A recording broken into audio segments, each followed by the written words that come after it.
Alright guys, so another update on my setup. Um,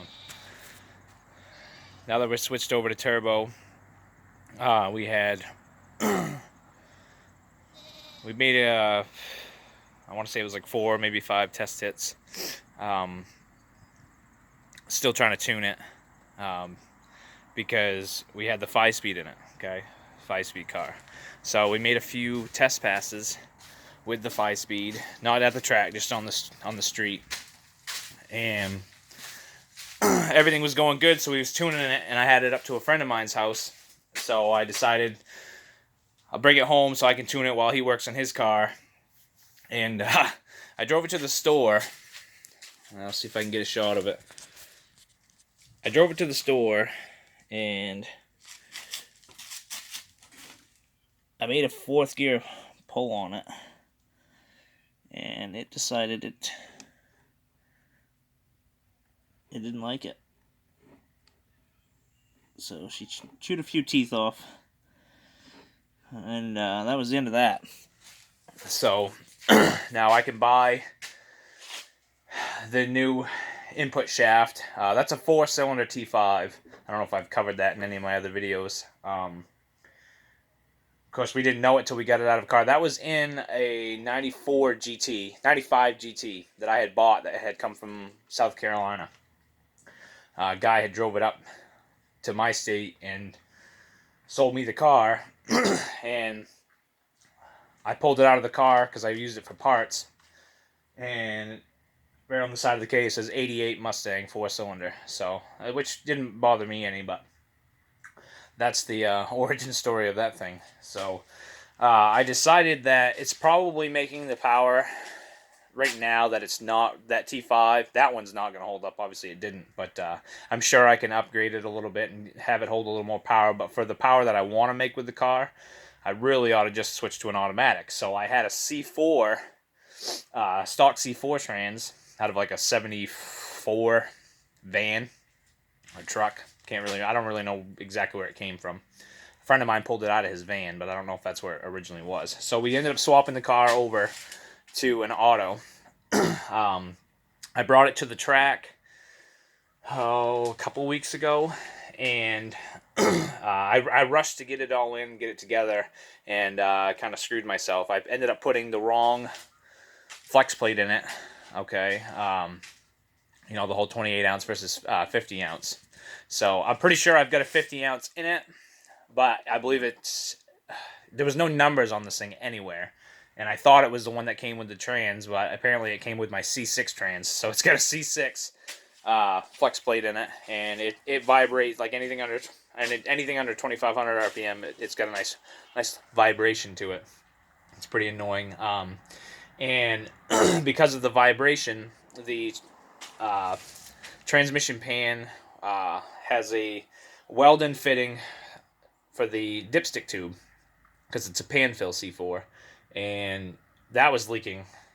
So once I got it to the track and went to unload off the trailer, it was dripping. And I tried to get it to stop leaking so I could make a pass. Couldn't really get it to stop. I ended up wrapping a rag around it, and that stopped it from dripping off the car for quite a while. I made one pass, and I just took it easy. So I didn't do my burnout, and I didn't launch the car. It's on a foot brake. I would have never built boost anyways, and it has a stock converter in it. So I could, as soon as you let off the brake, it's driving through. So I just left the line in first gear and just kind of carried it out a way. I let the guy in the right lane, I let him get out a ways because I wasn't really sure what the car was going to do. And then once he was out of ways, I felt comfortable getting into it. I shifted second, put it to the floor, and it started pulling. And I short shifted third real quick just to see, how well it was going to pull down the track. It ended up running like an 890, which I know it's. I ran a set. Oh, by the way, naturally aspirated with the 5-speed. I did end up pulling off a 793 and a 799 with this car. Before I turboed it. So that was the fastest the car had ever run. So, anyways, I ran at 890, but I ran it at 91 mile an hour.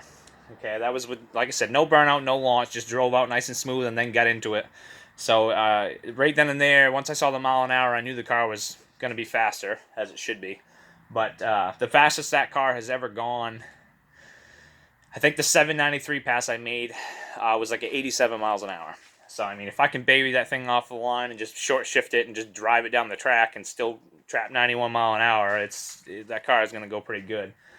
So I just ordered the correct flex plate for it. And I'm sorry about the lighting and stuff, guys.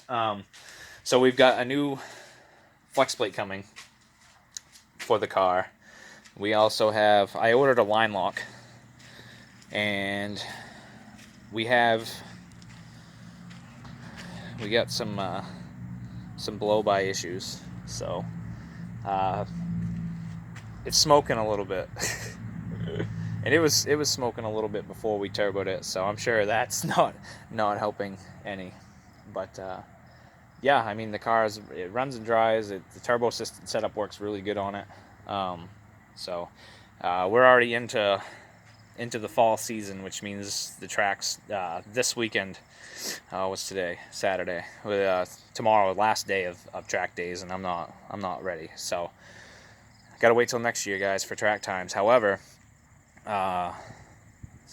2 weeks from now, we have a dyno day at a friend of mine's shop, so we're going to take it up there. I'm hoping to get everything that I ordered in and get it straightened out, and then we're going to bring it up to the dyno and see what it puts out for power. It's heads cam intake, Demon blow through 750, and on 3 turbo, which is 76 millimeter on 3, and I'm trying to think of anything else that I haven't covered. I mean, you guys pretty much should know this motor by now if you've been following.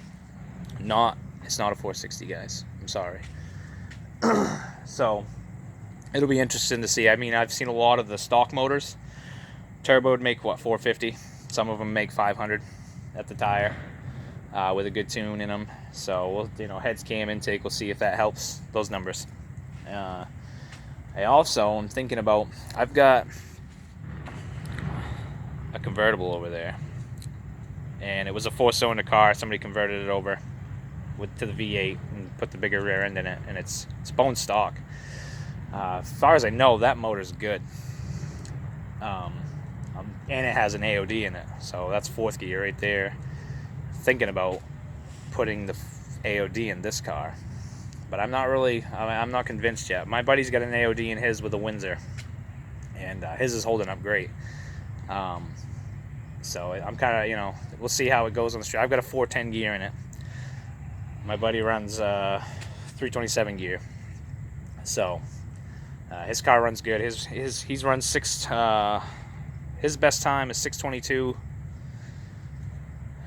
in the 8th at, man, I can't even remember now. It's in the 100 and teens. I don't know. I can't remember. I almost want to say it was like 117.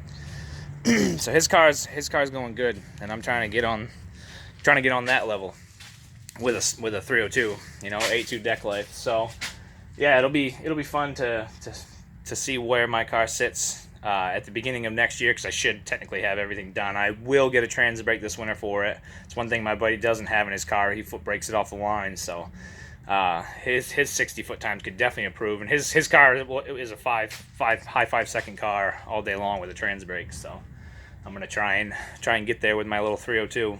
And yeah, that's pretty much a quick update on the car. Still haven't done a lot of the little stuff. So like I said, we're coming into, it's getting colder out. I mean, when I wake up in the morning, guys, it's in the 30s right now, which sucks. It's October. So for us up north, we don't get a lot of warm weather for very long to get stuff like this done. So our race seasons are real short, and the winters just seem to last forever. So, and they get cold. So, but oh well. Anyways, stay tuned for Dyno Day, 2 weeks, and hopefully we make some decent numbers, and you guys will know because I'll be posting it. So, all right, peace out.